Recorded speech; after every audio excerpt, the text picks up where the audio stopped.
आभूषण जो हैं उनको निकासे, अनबट बीछिया चुटकी फुलरी छपाक पायन पायजेब झाजर साठ पंचमेल बांक गुजरी जेहर कमरगोट कोदी गठकंदन झूमर मोहनमाला तारा चंद्रहार पंचलड़ी चंपा लड़ी तिमनिया पचमनिया कटसरी गुलीबंद कटहल हमेल हसलिया लड़ी मोतीन के छल्ला आरसी अंगूठी हथफूल हथसाकरी मोगरी पहुंची करवा पहुंची बोरला गजरा मोतीन के छन्न पचहरी बछा बाजू ठठरा बाजू बड़ा करेला झुमक छेड़ी चंद्रका कर्णफूल बाली दामनी बेत बेसर नथ भलकादार नथ सुंदर पान राखनी टीम तम का धारण करके ये सभी गोपिकागण बासवे में आभूषण को धारण करके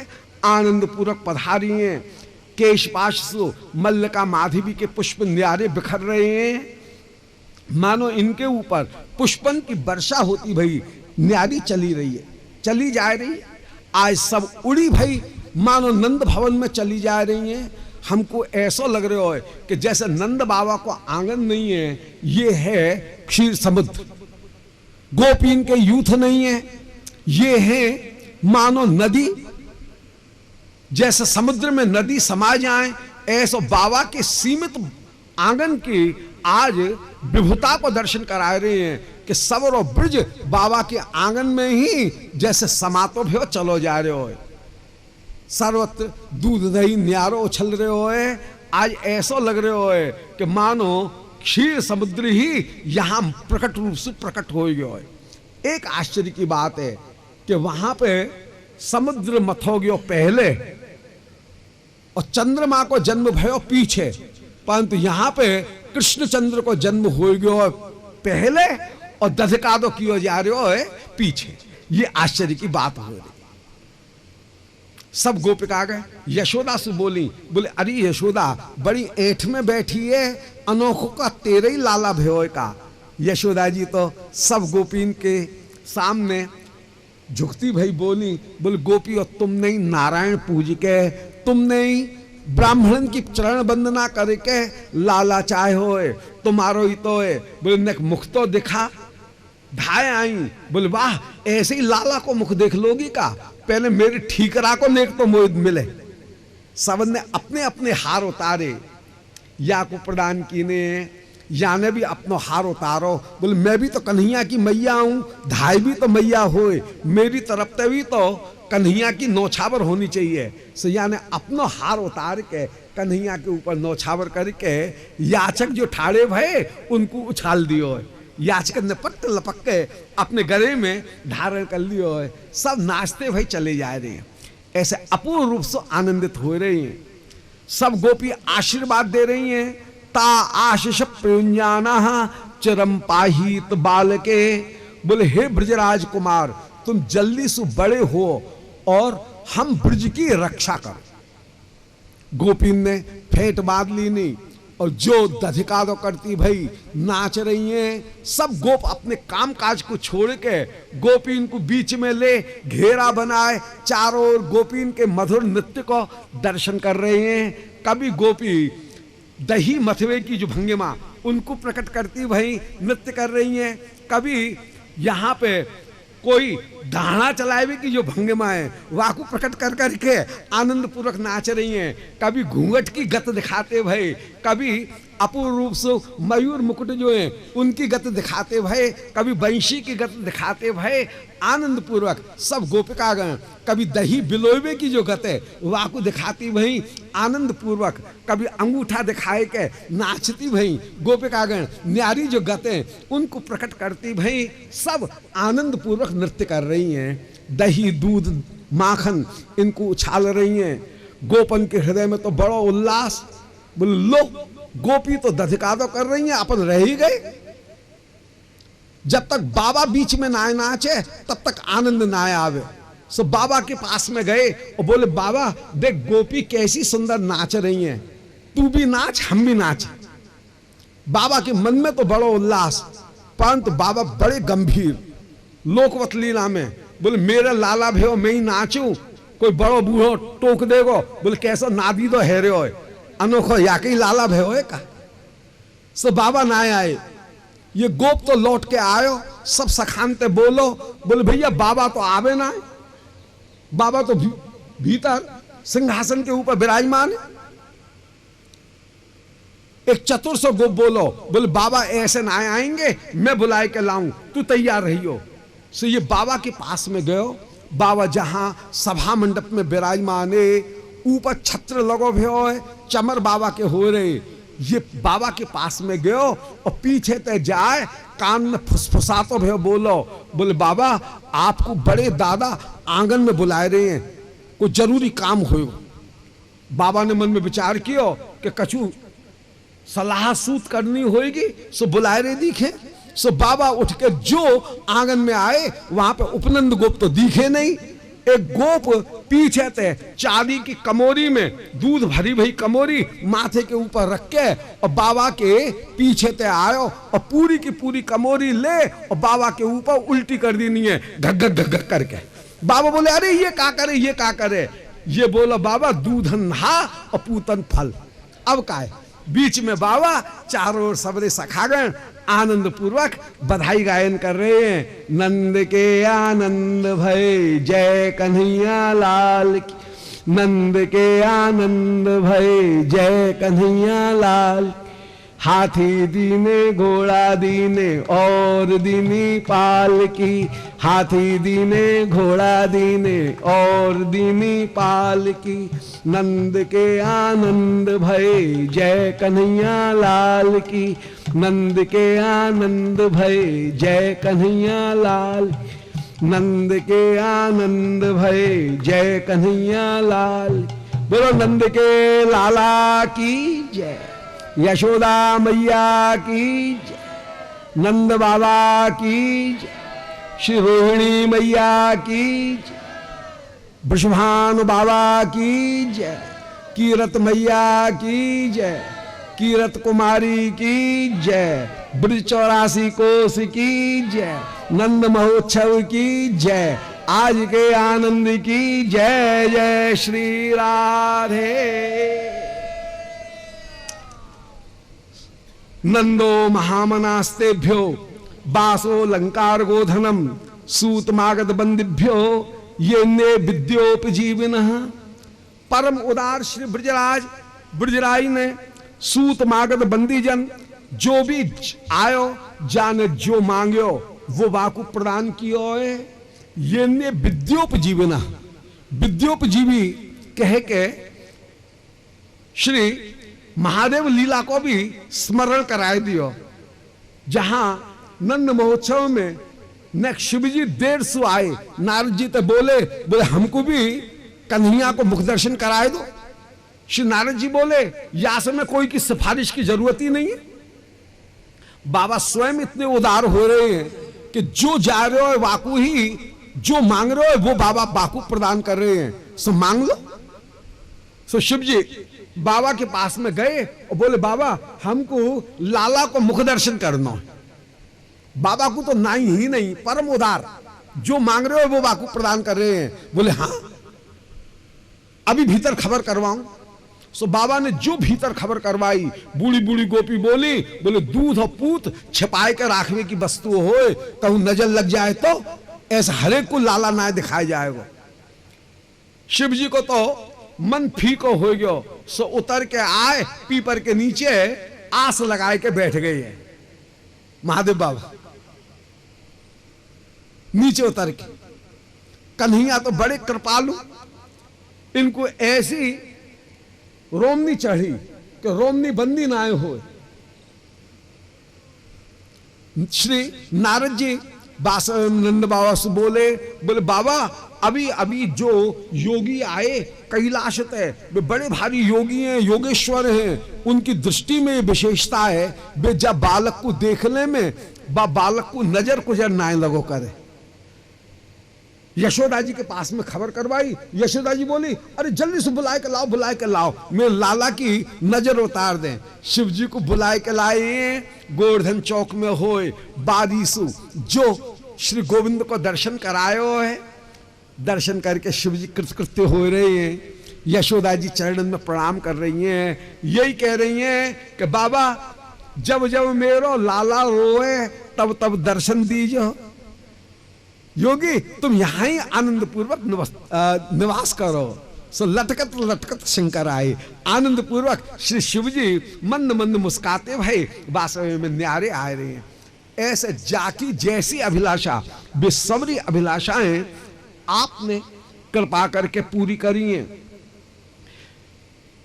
वसुदेव जी की जितनी भी पत्नी, उन पत्नी में रोहिणी च महाभागा नंद गोपाभिनंदता। श्री रोहिणी जी परम भाग्यशालिनी है, जिनने वह नंद महोत्सव लीला को साक्षात दर्शन किया। पुरुषन में तो बाबा संहारवे वाले, परंतु स्त्री में कोई संहारवे वाला हो नहीं। श्री रोहिणी जी प्रोषित भर्तृ का नायिका के जो शास्त्रीय नियम है उनको पालन करती भाई केवल ऊपर तिदरी में खड़ी खड़ी ही झांक झांक के नीचे नंद महोत्सव लीला को दर्शन कर रही। बाबा स्वयं श्री रोहिणी जी के पास में गए और बोले भाभी इतनी बड़ी लीला है रही है, इतना बड़ा महोत्सव है रहे हो और तुम ऊपर ते ही झांक झांक के देखती रहोगी का खिड़की में ते ही। श्री रोहिणी जी तो लजाए गई, बोले ब्रजराज आप काय को आए? अरे कोई बाई बाई को भेज देते। बाबा बोले अब तो बाया मैं ही आए गया हूं, चलो ना। सो पधरा के लाए। श्री सुखदेव जी कह रहे हैं कि रोहिणी च महाभागा। श्री रोहिणी जी को जो सौभाग्य है ऐसा सौभाग्य और कोई को नहीं। श्री देवकी को भी जो सौभाग्य प्राप्त नहीं है वो सौभाग्य श्री रोहिणी जी को प्राप्त है। रोहिणी जी ने सब गोपीन को क्रम पूर्वक विराजमान करी है, सब गोपीन के टीकी करके सबन को बधाई बांटी है, सबन को तियर जो है उनको आनंद पूर्वक विराजमान की ने बांटे, सबन को पहरामनी प्रदान करी है। ये ब्रज तो परम आनंदमय हो ही, परंतु जा दिन से कन्हैया ने जन्म लियो हरेर निवासात्म गुणई रमा क्रीड मभूनृपो। ये हरि के निवास करवे के कारण रमा लक्ष्मी को खेलवे को स्थान भयो।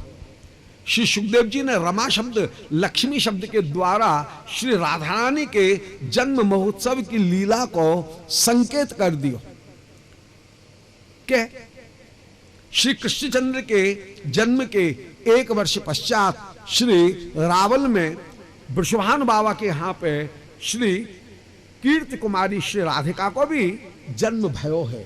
कहूं कोई लीला में कोई कल्प में 1 वर्ष बड़ी है, कहूं कल्प में 1 वर्ष छोटी है, कहूं नित्य लीला को जहां ध्यान किया जा रहे हो वहां पे समान वय हो के विराजमान है। सम किशोर जोरी नई प्रकट भई सुखसार और जन्म कर्म जाके नहीं सहज आहार बिहार। श्री केलमाल में निरूपण कर रहे हैं, बोले सम किशोर जोड़ी ये नित्य जोड़ी है, या में कोई बड़ी नहीं है कोई छोटा नहीं है, ये सम किशोर हो के विराजमान है, तो सभी रस सिद्ध हो के विराजमान।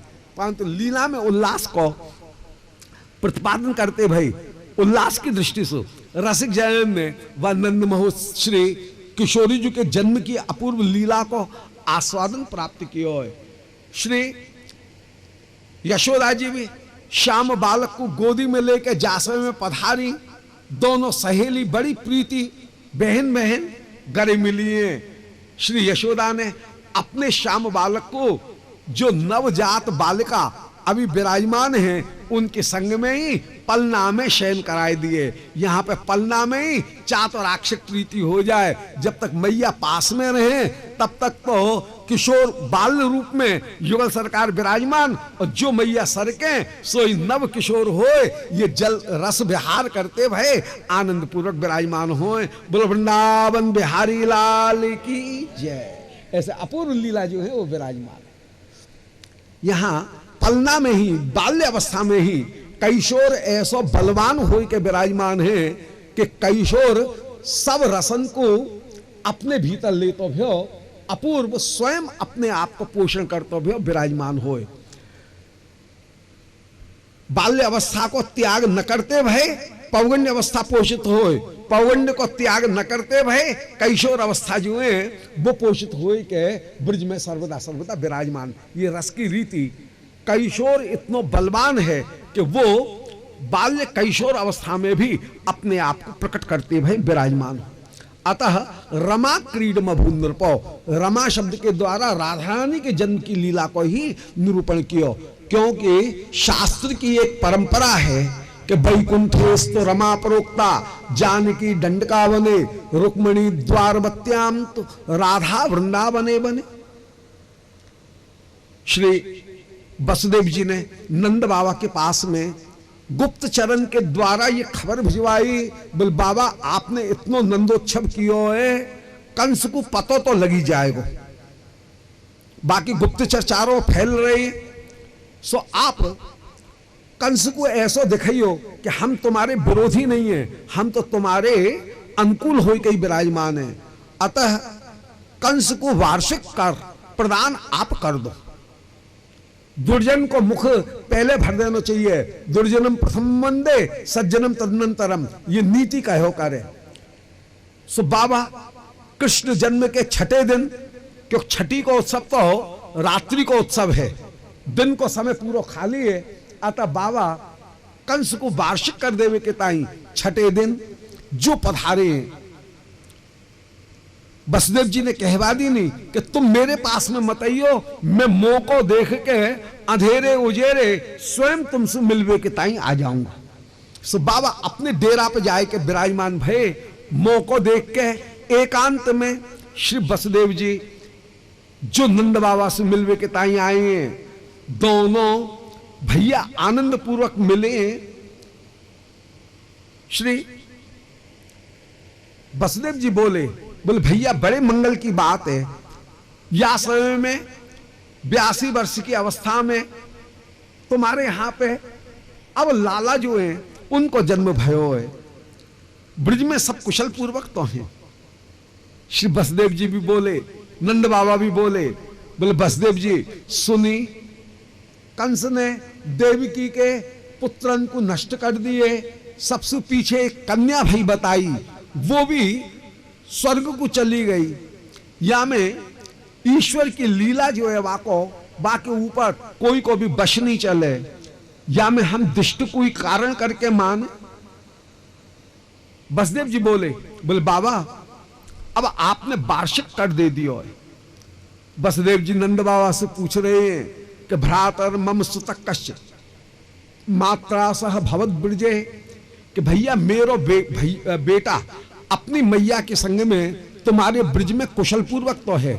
एक वचन को प्रयोग किया, भ्रातर मम सुतः, चाहते तो कह सकते कि मेरे दोनों पुत्र तुम्हारे यहां पे हैं, परंतु वसुदेव जी ये जाने कि जिनको अभी नंद महोत्सव भयो है, वे नंद महोत्सव, वे नंद नंदन नंद बाबा के ही पुत्र हैं, मेरे पुत्र नहीं है। अतः केवल बलदाऊ जी की कुशल पूछी कि भ्रातर मम सुतः, मेरो बेटा अपनी मैया रोहिणी के संग में तुम्हारे ब्रज में कुशल पूर्वक तो है। अरे काय बात को बेटा, अरे जो पालन करे पोषण करे वो ही वाको पिता होए, हम तो केवल जन्म मात्र के कारण होए के विराजमान हैं, तत्वतः वाने तो हमको कभी देखे ही नहीं है, उनके पिता तो आप ही हो। बाबा अब आप यहां पे ज्यादा दिन रुको मत, जल्दी चले जाओ, कंस की बुद्धि ठिकाने नहीं है। श्री नंद बाबा मन में विचार कर रहे हैं, हमारे वंश में वसुदेव जी कोई योगेश्वर भये, इनके वचन झूठे नहीं हो, क्यों जी ब्रज में कोई आपत्ति आई का? बोले हां, कंसेन प्रहिता घोरा पूतना बाल घातनी, कंस ने बाल घातनी पूतना को ब्रज में भेजी। पूतना कौन? बोले जो पवित्र को नष्ट करे। सबसे बड़ी पवित्र वस्तु कौन सी है? बोले भगवत गीता में निरूपण किया गया कि नहीं ज्ञानस्य सदृशम पवित्रम यही विद्यते, ज्ञान के समान कोई पवित्र वस्तु नहीं है। और वह ज्ञान की बाधक कौन सी हो, कौन वस्तु है? बोले अविद्या। अतः श्री वल्लभाचार्य जी ने सुबोधनी जी में वर्णन किया कि अविद्या पूतना नष्टा। ये पूतना कौन है? बोले अविद्या ही हो के विराजमान है, जाको श्री कृष्ण ने नाश किया। तो ये अविद्या रूपा जो पूतना है, वो पूतना बगुली को रूप धारण करके आकाश मार्ग से आई, मन में विचार करे कि बगुला बन के मैं नंद बाबा के भवन में तो प्रवेश कर नहीं सकूं। सो याने परम सुंदर देवांगना को रूप धारण कर लियो है।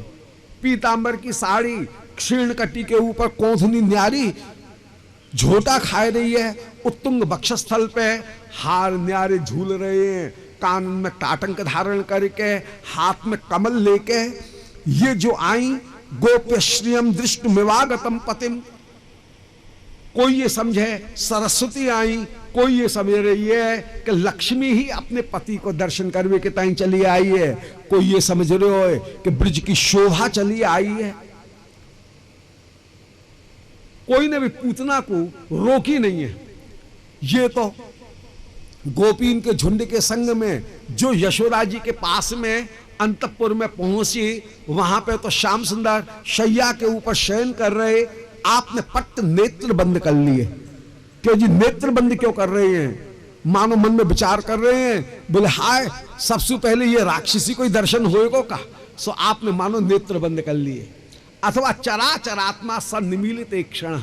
श्री श्याम सुंदर आंख बंद करके विचार कर रहे हैं कि पूतना आई तो है धाय को रूप धारण करके, परंतु स्तनन में कालकुट विष लगाए के आई है, याकू कौन सी गति दीनी जाए। सो नेत्र बंद करके विचार कर रहे हैं।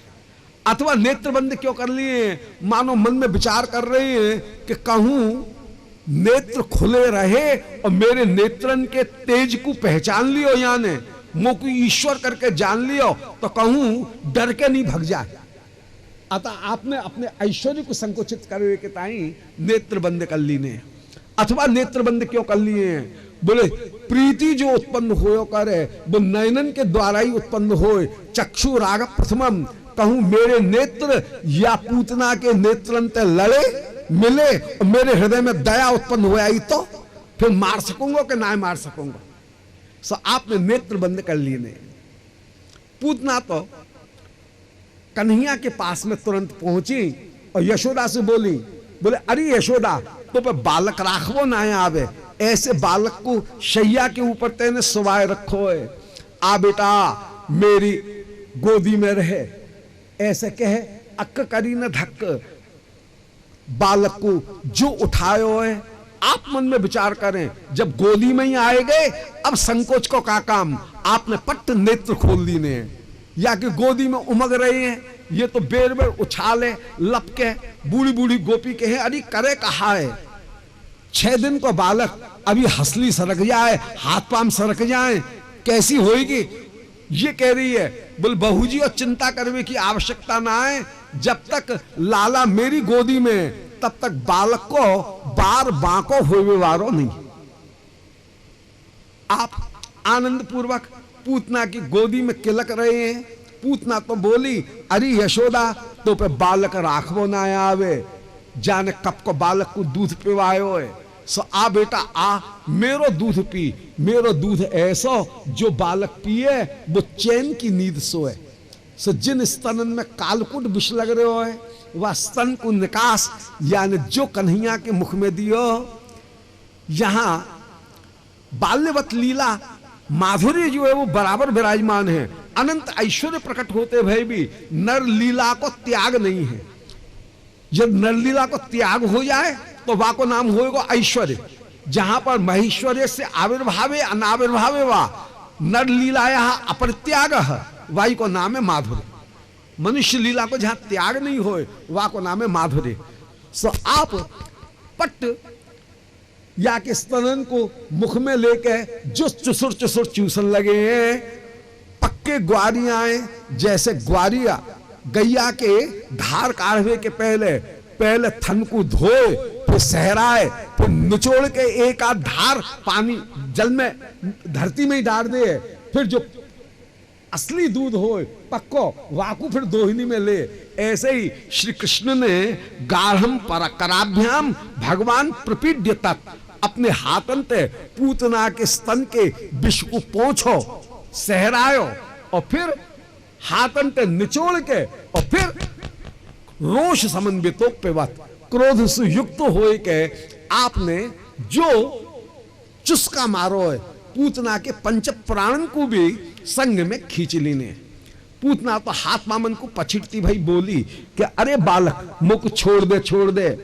आप तो हूं करें मानो कहे, बोल पूतना मेरो नाम है कृष्ण, कह तो मैं कोई को पकड़ू ही नहीं हूं, और जाकू पकड़ लो वाकू छोड़ो मैंने जानो ही ना। पूतना की आंख बाहर निकसी आई, राक्षसी रूप सामने प्रकट हो आयो है। ये तो तड़फड़ाई भाई कमराते आंगन, आंगन ते पौरसान, पौरसान ते पौर, पौर ते गलियारे में उड़ी है, और उड़ती भाई आटो करती भाई कंस को 6 कोस को जो बगीचा ब्रिज की सीमा पे जो लगे वहां में इतनी जोर से गिरी, इतना बड़ो या को शरीर कि वहां में एक पत्ता नहीं बचो, ब्रिजवासी को कोई नुकसान ना हो। जब आई वास्तव में भी जो कृष्ण विरोधी हैं उनके बालकन के रक्त को ही पान करती भई आई, जब मरी तब भी कंस कोई बगीचा को सत्यानाश आने कियो, ब्रिजवासी को कोई नाश ना भयो। बूढ़ी बूढ़ी गोपी सब की सब दौड़ी हैं, पूतना के छाती के ऊपर कन्हैया को क्रिया करते भाई जो देखो है। पूतना के भयंकर शरीर को दर्शन करें कि गंड शैल स्तनम रौद्रम प्रकीर्णाणुज मूर्धजम, पर्वत की टौर सरी के जाके स्तन है, लाल रंग के बार चारों ओर फैल रहे हैं, अंधे कुआ सरी की गहरी आंख, जैसे कोई नदी को पुलिन हो ऐसे लंबे चौड़ी या की जंघाएं, सेतु के समान बड़ी बड़ी या की भुजाएं शोभा को प्राप्त भय को उत्पन्न करने वाली हैं। ऐसे पूतना के वह भयंकर रूप को दर्शन देख के सब ब्रिजवासी भयभीत हो गए हैं। बूढ़ी बूढ़ी गोपी साहस करके पूतना के ऊपर चढ़ी, बालक को तो पट्ट उठाए लियो और या के लात मारी कि अरे दुष्टनी तू हमारे या ब्रिज में कहां ते आए गई। ऐसे ले बालक को यशोदा जी की गोदी में दियो, यशोदा जी के प्राण लौट के आए। बोले यशोदा चिंता मत कर, अभी बालक की नजर कुजर कछु लगी हो वो उतारे। सो गोपिका गए यशोदा के हाथ से बालक लेके वास्तव में अपने अपने टोटका कर रही हैं। यशोदा जी कोई को भी नाई नाई करें कि जाने कौन को टोटका काम कर जाए। जब सबन ने अपने अपने टोटका कर लिए, यशोदा बोली मैं भी तो अपने लाला की नजर उतार लूं। सो गौमूत्र से बालक को स्नान करायो, गोरज जो है वो अंग के ऊपर लगाई है, श्यामा गैया की पूंछ लेके बालक के ऊपर झाड़ो देती भई। यशोदा जी बोली श्री सुखदेव जी कहे राजा कर दर्शन, जो जगत को कल्याण करे, जाको नाम परम पावन होई के विराजमान है, संपूर्ण आपत्ति को दूर करवे वारो। आज यशोदा उन कृष्ण के नाम मंत्रण के द्वारा ही रक्षा करती भाई विराजमान हो रही हैं।